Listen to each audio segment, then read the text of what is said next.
Episode 1 की starting में हमें 3 साल पहले का सीन दिखाया जाता है जहां पर एक आइलैंड में कुछ हो रहा होता है और बाइनोकुलर की मदद से एक शिप से कुछ लोग उस चीज को देख रहे होते हैं। तभी वहां पर एक आदमी कहता है कि कैप्टन, क्या हम उनकी मदद नहीं कर सकते? तो कैप्टन कहते हैं कि नहीं, हमारे पास उनके मुकाबले बहुत इन्फीरियर वेपन्स हैं, इसमें हम कुछ भी नहीं कर सकते और हमें हंटर्स को ऐसे ही छोड़ देना चाहिए। एंड फिर हम देखते हैं कि आइलैंड पर बहुत सारे हंटर्स चींटी जैसे बड़े बड़े क्रिएचर से लड़ रहे थे। हमें दिखाया जाता है कि कुछ के पास वेपन्स होते हैं और कुछ के पास मैजिकल पावर्स, जिसके सहारे वो लोग उन क्रिएचर से लड़ रहे होते हैं। उसके बाद हमें दिखाया जाता है कि हंटर्स के मैजिकल पावर्स उन क्रिएचर्स पर काम नहीं करते और वह क्रिएचर उन हंटर्स पर हमला कर देते हैं। तभी वहाँ पर एक आदमी सोचता है कि मैं अब खत्म होने वाला हूँ, लेकिन तभी वहाँ पर बायोंग गू जो एक एस क्लास हंटर होता है उसे जाकर बचा लेता है और फिर वो अपना एक बुक खोलता है और उसमें लिखे मैजिक को यूज करके उसे हील कर देता है। लेकिन उसी समय बाकी की बड़ी बड़ी क्रिएचर्स उस पर हमला कर देती हैं, लेकिन तभी उसका दोस्त लिंग सो उसे आकर बचा लेता है। फिर हम देखते हैं कि वो और युनहो मिलकर सारे क्रिएचर से लड़ते हैं। ब्योंगो कहता है कि मुझे माफ़ करना, लेकिन मैं इन्हें बचाना चाहता था। उसके बाद हमें दिखाया जाता है कि वहाँ पर एक बड़ी सी वाइट कलर की चींटी जैसी क्रिएचर आती है और उन लोगों पर हमला करने वाली होती है, लेकिन तभी लिंगसो उसे चींटी पर अपनी लाइटनिंग पावर से हमला करता है एंड युनहो उसके दांत ही तोड़ देता है। उन्हें लगा था कि वो उनकी बॉस है, लेकिन उसके बाद वैसे ही और भी बहुत सारी बड़ी बड़ी वाइट कलर की चींटियां वहाँ पर आ जाती हैं और फिर वो दोनों मिलकर सबसे लड़ने लगते हैं। उसके बाद हमें दिखाया जाता है कि दूर एक शहर में एक एस क्लास का हंटर होता है। भी बहुत सारे हंटर्स होते हैं और वहाँ पर भी लाल और उजली कलर की चींटियां होती हैं। फिर वहाँ पर एक चोई नाम का हंटर रेड चींटियों को अपने फायर पावर से खत्म कर देता है और बाकी के हंटर्स व्हाइट वाली चींटियों पर हमला कर देते हैं। उसके बाद हमें बताया जाता है कि 10 साल से भी पहले अचानक से यहाँ पर एक पोर्टल खुला था और वो पोर्टल इस दुनिया को दूसरी दुनिया से लिंक करता था। उस अलग दुनिया से अलग अलग तरह के मॉन्स्टर्स इस दुनिया में आने लगते हैं और इस समय कुछ लोगों के अचानक से पावर्स अवेक हुए थे और ये लोग मॉन्स्टर से लड़ते थे जिन्हें हंटर्स का नाम दिया गया, क्योंकि ऑब्वियस सी बात है और नॉर्मल वेपन्स तो बिल्कुल काम नहीं करते थे। इन हंटर्स को उनके पावर्स के अकॉर्डिंग कैटेगराइज भी किया गया था और इनमें से सबसे ज्यादा पावरफुल एस क्लास था और उसके नीचे A B C D etcetera. और एक बार किसी ह्यूमन को पावर मिल जाती थी तो वह अपना एबिलिटी फर्दर इंक्रीज नहीं कर पाता था। अगले सीन में हम देखते हैं कि एक कंस्ट्रक्शन साइट पर एक दिन एक पोर्टल खुला हुआ होता है और वहां पर लोअर रैंक के हंटर्स हंट करने के लिए तैयार हो रहे होते हैं। फिर हमें दिखाया जाता है कि वहां पर एक किम नाम का आदमी होता है और उसका दोस्त पार्क वहां पर आता है और वो कहता है कि तुम फिर से ये काम करने वाले हो?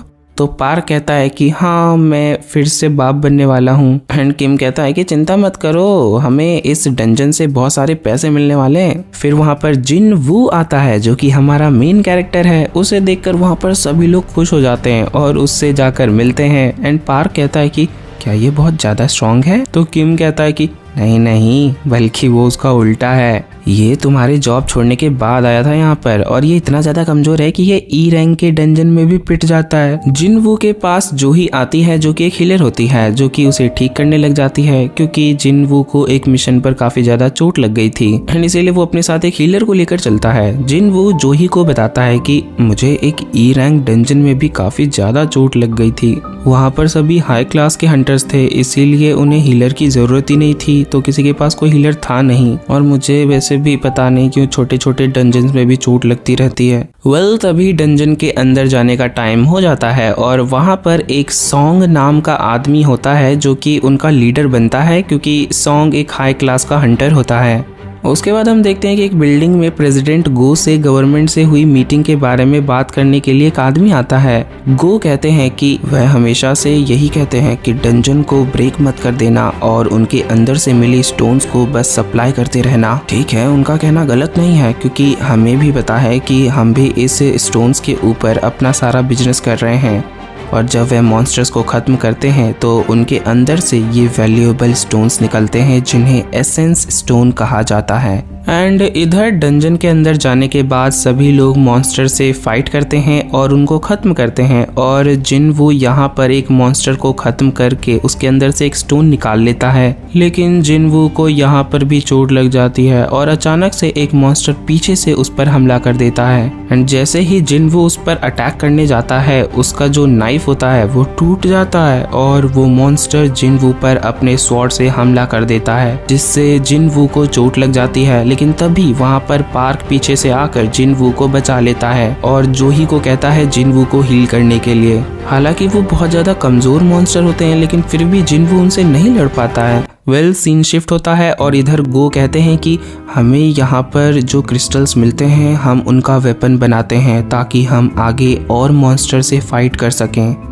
और हमें यहाँ पर माना क्रिस्टल भी मिलते हैं, लेकिन हम उनका वेपन्स नहीं बना सकते, इसीलिए हम उनके अलग अलग तरह का एनर्जी बनाने में यूज़ करते हैं। ये न्यूक्लियर एनर्जी जितना स्ट्रॉन्ग तो नहीं होता, लेकिन जियोथर्मल पावर से ज़्यादा अच्छा है और थर्मल एनर्जी से बहुत कम पॉल्यूशन करता है और इससे हम इलेक्ट्रिसिटी भी जनरेट करते हैं। उसके बाद हमें दिखाया जाता है कि जोही फिर से जिनवू को ठीक करने लग जाती है और वो कहती है कि तुम सच बताओ, तुम एक हंटर क्यों बनना चाहते हो? इस बार तुम्हें बहुत ज्यादा चोट लगी है। और उसके बाद वो जिनवू के ऊपर काफी गुस्सा हो जाती है और बाकी सारे लोग मॉन्स्टर्स को खत्म कर देते हैं और उन्हें स्टोन्स मिल जाते हैं। वो स्टोन्स काफी ज्यादा कीमती होते हैं। जिनवू को लगभग कोई भी स्टोन नहीं मिलता और अगर मिलता भी है तो वो काफी ज्यादा सस्ता होता है। तभी उन्हें वहाँ पर एक गुफा दिखाई देती है। तभी उनमें से एक आदमी कहता है कि लगता है ये एक डबल डंजन है। वो कहता है कि ऐसा बहुत कम होता है कि एक डंजन के अंदर एक दूसरा डंजन हो। अब हम या तो एसोसिएशन को कांटेक्ट कर सकते हैं या फिर इसके अंदर जाकर बाकी के भी मॉन्स्टर्स को खत्म कर सकते हैं, क्योंकि ये एक काफी कम लेवल का डंजन है और आज हमें स्टोन्स भी बहुत कम मिले हैं। सॉन्ग कहता है कि लेकिन हो सकता है कि इसके अंदर और भी बड़ा खतरा हमारा इंतजार कर रहा हो। लेकिन फिर हमारे बदले दूसरे हंटर्स आएंगे और उन्हें अच्छी अच्छी कीमती स्टोन्स मिल जाएंगी। वो कहता है कि हम वोट करेंगे कि अंदर जाना है या नहीं, और वोट करने के बाद टाई हो जाता है। तो और एक वोट बचा था सिर्फ जिनवू का, और जिनवू अपने मन में सोचता है कि मुझे पता है कि मुझे चोट लग सकती है, लेकिन मेरी मॉम हॉस्पिटल में एडमिट है और मुझे अपनी छोटी बहन को कॉलेज में पढ़ाना भी है, एंड इसीलिए मैं अंदर जाऊंगा। फिर हमें एक अलग सीन में दिखाया जाता है कि एक जगह पर एक ब्लैक क्रिस्टल से सारे हंटर्स को उनके पावर्स के अकॉर्डिंग उनको रैंक बांटा जा रहा था और बाहर अलग अलग एजेंसी हंटर्स को हायर करने के लिए खड़ी होती हैं। और वहाँ पर एक आदमी चोई बताता है कि तुम्हारे संगठन में एक बी रैंक और 2 सी रैंक के हंटर ज्वाइन करने के लिए रेडी हो चुके हैं। एंड इससे चोई बहुत ज़्यादा खुश हो जाता है। चोई बताता है कि अगर तुम्हें कोई टैलेंट मिले तो उसे बिना सोचे समझे ज्वाइन करा लेना, लेकिन मुझे नहीं लगता कि कोई भी चा जैसी टैलेंटेड मिलेगी हमें। एंड फिर हमें दिखाया जाता है कि शहर में एक औरत का पर्स लेकर कुछ गुंडे भाग रहे होते हैं। तभी वहाँ पर चा आ जाती है और उन लोगों से पर्स वापस ले लेती है, और उसका अंदाज देखकर बहुत सारी भीड़ वहाँ जमा हो जाती है, जिसके कारण चा वहाँ से चली जाती है। सीन शिफ्ट होता है और हम देखते हैं कि वो लोग डंजन के अंदर जाते हैं। वहाँ पर एक आदमी कहता है कि 1 घंटे के अंदर ये दरवाज़ा बंद हो जाएगा और हम अभी यहाँ पर 40 मिनट से चल रहे हैं, यानी कि हमारे पास अभी सिर्फ 20 मिनट ही बाकी हैं। जिनवू जोही से कहता है कि मुझे माफ़ कर दो, जिस पर जोही कहती है कि अगर तुम्हें मुझसे माफ़ी मांगना है तो तुम्हें मुझे खाने पर ले जाना पड़ेगा। एंड ये सुनकर जिनवू राहत की सांस लेता है और बहुत अंदर जाने के बाद उन्हें एक दरवाज़ा मिलता है। एंड यहाँ पर प्रेसिडेंट गो कुछ लोगों को कह रहे होते हैं कि तुम लोगों में से कुछ लोग हंटर्स बनेंगे और कुछ लोग नहीं। हंटर बनना इतना आसान नहीं है और हमें अभी भी इन डंजन के बारे में सब कुछ नहीं पता। एक हंटर बनना यानी अपनी जान को जोखिम में डालना। वो दरवाज़ा अचानक से खुलता है और वो सभी लोग उसके अंदर जाते हैं। उनके दरवाजे खोलने पर ही उनमें से एक आदमी कहता है कि ये कैसा डंजन है, यहाँ पर इतने बड़े बड़े स्टैचू क्यों हैं? उन सभी स्टैचूज में से ये वाला सबसे बड़ा स्टैचू होता है। वो सारे लोग वहाँ पर काफी ज्यादा डर जाते हैं क्योंकि ये जगह काफी ज्यादा अजीब होती है। वहाँ पर एक आदमी कहता है कि देखो यहाँ पर कुछ लिखा हुआ है, और वो सभी लोग वहाँ पर जाते हैं। उसमें लिखी हुई चीजों को सॉन्ग पढ़ता है कि तुम्हें देवता की पूजा करनी चाहिए, तुम्हें देवता की प्रार्थना करनी चाहिए और तुम्हें देवता पर अपने विश्वास को साबित करना चाहिए, और जो ऐसा करेगा सिर्फ वही यहाँ से बाहर जा पाएगा। और तभी उनमें से एक आदमी कहता है कि मुझे तो यहाँ पर आना ही नहीं चाहिए था, मैं यहाँ पर क्यों आ गया, मैं तो यहाँ से जा रहा हूँ। और वो दरवाजे की तरफ बढ़ता है और जैसे ही दरवाजे के पास पहुँचता है, दरवाजे का एक पहरादार उसे खत्म कर देता है, जो देखकर बाकी सारे लोग काफी ज्यादा डर जाते हैं। सॉन्ग कहता है कि अगर वह स्टैचू हिल सकता है तो बाकी की स्टैचू भी हिलेंगे। एंड जिन वो अपने मन में कहता है कि मैं यहाँ कहाँ फंस गया। एंड वो अपने मन में ही कहता है कि मैं ऐसे सिचुएशन में पहले भी फंस चुका हूँ।